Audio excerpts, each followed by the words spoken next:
इसी के साथ करेंगे। प्रॉफिटेबिलिटी में करीब 30% का इजाफा देखने को मिला है, लेकिन एक एक्सेप्शनल गेन है करीब 25 करोड़ का, और ये आंकड़ा कुल मिलाकर फिर प्रॉफिट का 278 करोड़ पर आता हुआ दिखाई दिया है।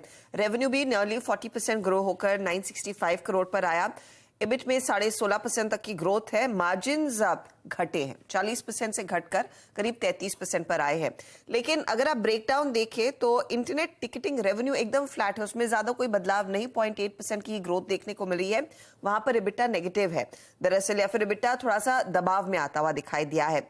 ग्रोथ कहां पर है? केटरिंग रेवेन्यू 49% बढ़ता हुआ, इसके एबिट में करीब 81% का इजाफा। टूरिज्म रेवेन्यू में 155% की वृद्धि, और रेल नीर का जो कारोबार है उसके रेवेन्यू में भी 34% तक का इजाफा। तो इंटरनेट टिकटिंग अलग रखे, बाकी जो बिजनेसेस है वहां पर ग्रोथ देखने को मिली है। यह है IRCTC की तरफ से प्रदर्शन। अब आते हैं टोरेंट पावर पर।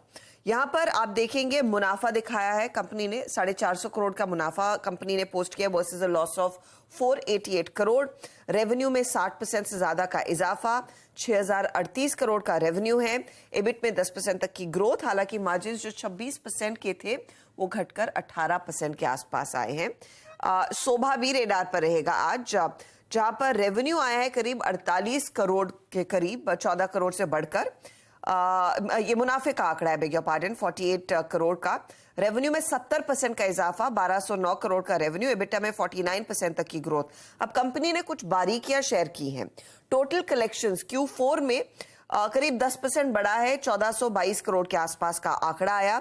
Highest ever quarterly sales value इन्होंने दिखाई है, जो करीब 1463 करोड़ के आसपास है, और बेस्ट एवर रियलाइजेशन कंपनी ने इस पर्टिकुलर क्वार्टर में एंजॉय किया है, जो है 9,898 रुपए प्रति स्क्वायर फुट।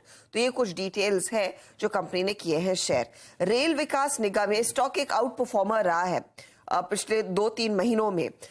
प्रॉफिटेबिलिटी में ज्यादा कुछ बढ़ा नहीं है, 5% का दबाव इनफैक्ट मुनाफे पर आया, 359 करोड़ पर सिमट कर रह गया। रेवेन्यू पर भी दबाव है 11% का। एबिटा भी 8% घटा है, और मार्जिन थोड़े से इंप्रूव हुए, 6.3 के मार्जिन 6.6% पर आए। तो नंबर्स इतने कुछ खास अच्छे हैं नहीं। हाइडेलबर्ग सीमेंट के भी नतीजों पर अगर आप ध्यान दें तो वहां पर हमने देखा है मुनाफे में खासा दबाव, 62% तक का डिक्लाइन, ये 35 करोड़ के आसपास आता हुआ।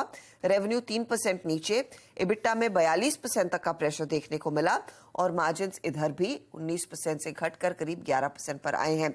तो ये अब आप देखिए फैग एंड जो आ रहा है रिजल्ट सीजन का, ज्यादा मिक्स्ड बैग और कम ज्यादा अच्छे नतीजे देखने को मिले हैं।